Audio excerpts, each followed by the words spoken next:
Baker team, they're all dead, sir. Not Delmore Barry. He made it. Barry's gone too, sir. How? Got himself killed in now.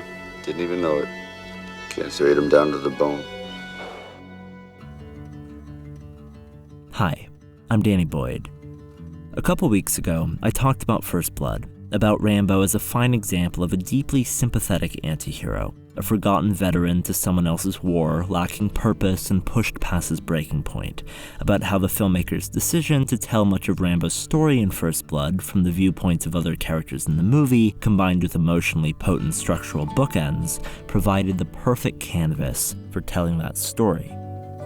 But today, I want to delve a layer deeper and really look at the choices Rambo, as a literary character, makes in his debut film, and at the fascinating dichotomy that's created through the film's direction between who Rambo appears to be on the surface and who he truly is underneath, and why that makes Rambo so interesting to watch. In his seminal book on screenwriting called Story, Robert McKee introduces this idea of characterization versus true character, where characterization is defined as the sum of all observable qualities of a human being. How does that person appear? How would you describe them? How are they talked about? Never possessed God in heaven to make a man like Rambo.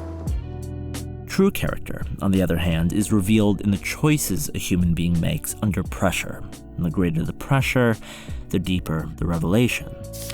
Interestingly, McKee actually uses First Blood as a primary example in Story to showcase this concept, pointing out that what makes Rambo interesting is the degree to which his true character and his characterization are in direct conflict with each other.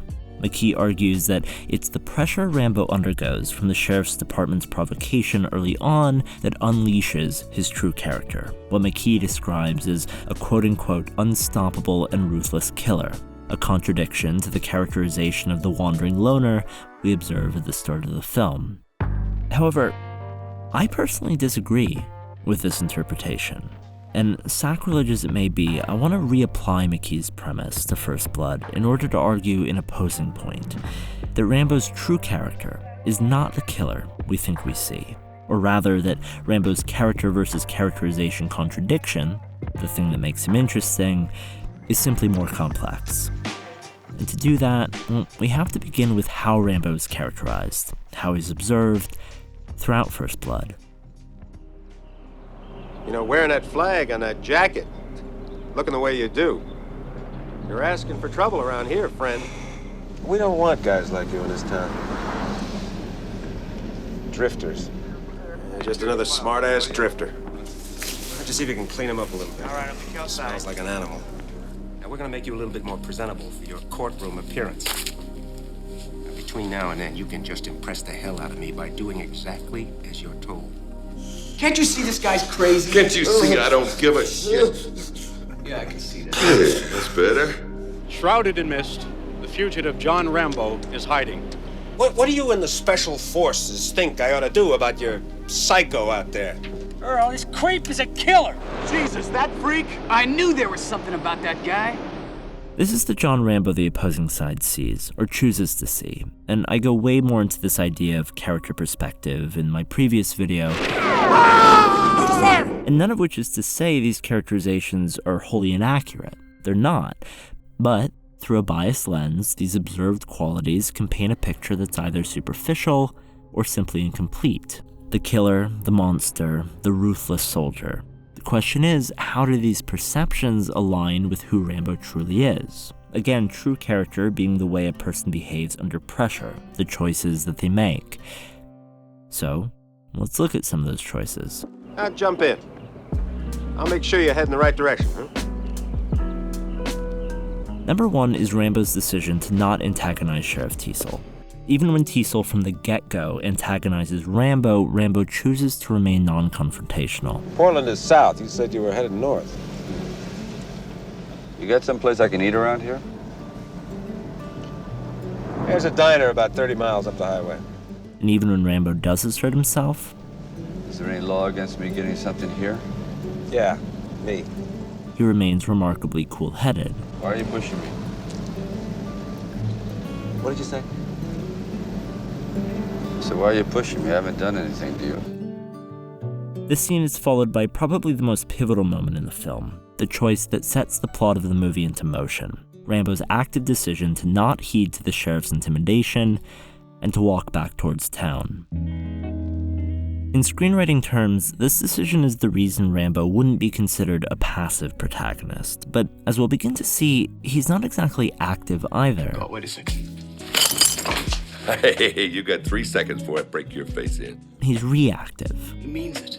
He gets pushed around, he responds by not rolling over. It's the central theme of the movie. They draw first blood, he responds in kind. All I wanted was something to eat. But the man kept pushing, sir. It's important to note, however, that this reactiveness isn't always in the realm of conscious decision-making. Rambo's an ex-soldier. He suffers from post-traumatic stress, emotional reactivity, trauma-induced reflex. He isn't arrested because he chooses to turn around. He's arrested because when he's touched, he instinctively reacts. All right, you're under arrest.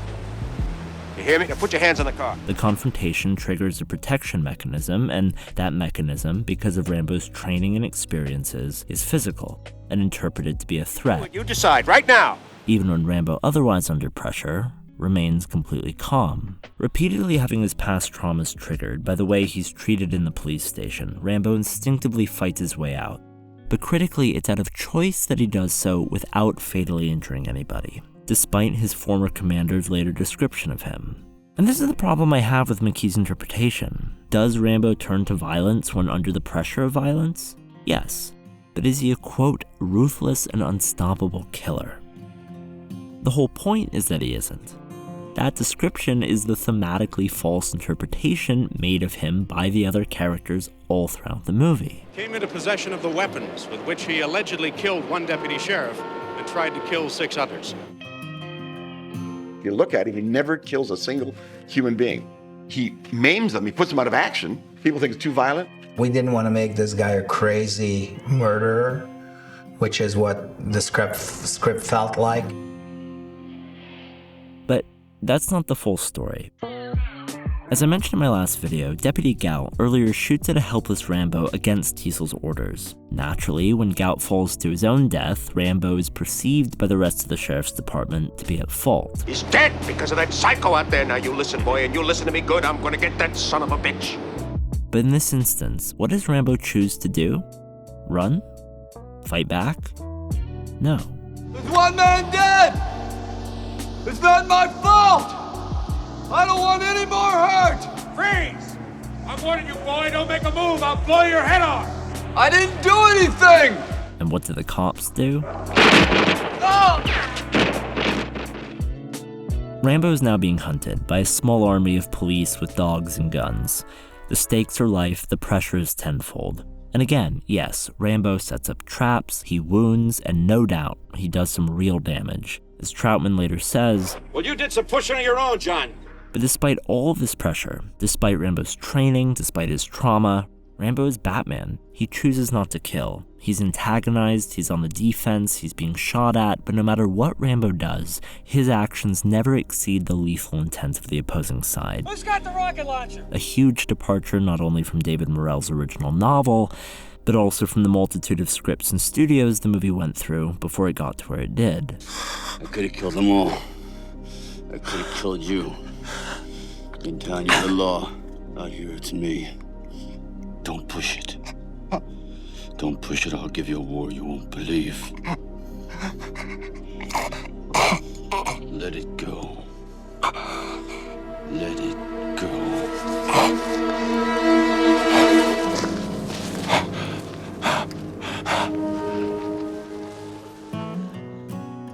Rambo gives Tiesel chance after chance in this movie to make a different choice.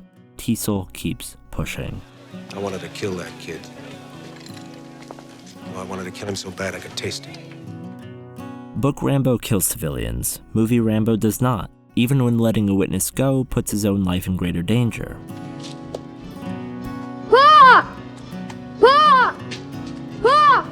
There's a guy in cuffs! What happened, son? Over there! I see him over there! I'll get him! I'll get him! Rambo fires warning shots, but doesn't shoot anybody. Robert, get out of the truck. I got no beef Rambo with you. steals a truck. Go on, move, go home! He lets the driver go.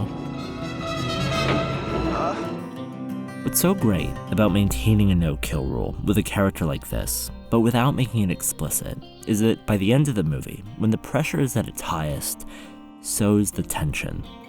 Face to face with his enemy, you don't know what Rambo might do. Go ahead. Go ahead. Now, I said at the beginning that Rambo turning back was the most pivotal decision he makes in this movie, and plot-wise it is, but character-wise, it's this moment. If Rambo were to shoot Teasel now, I think it would prove McKee's point. Rambo's true character would become one with his characterization. He would prove himself to be the killer he's characterized to be. You're lucky to be breathing. That's just great. But the funny thing about First Blood, we never actually get to find out. Son of a bitch, finish Rambo! Rambo, don't do it. Listen to me, Rambo. You have no chance. Drop your weapon. I'm going to order the chopper in and fly you back to Bragg. Hold your fire! Come! Hold your fire! Hold your fire! Hold your fire!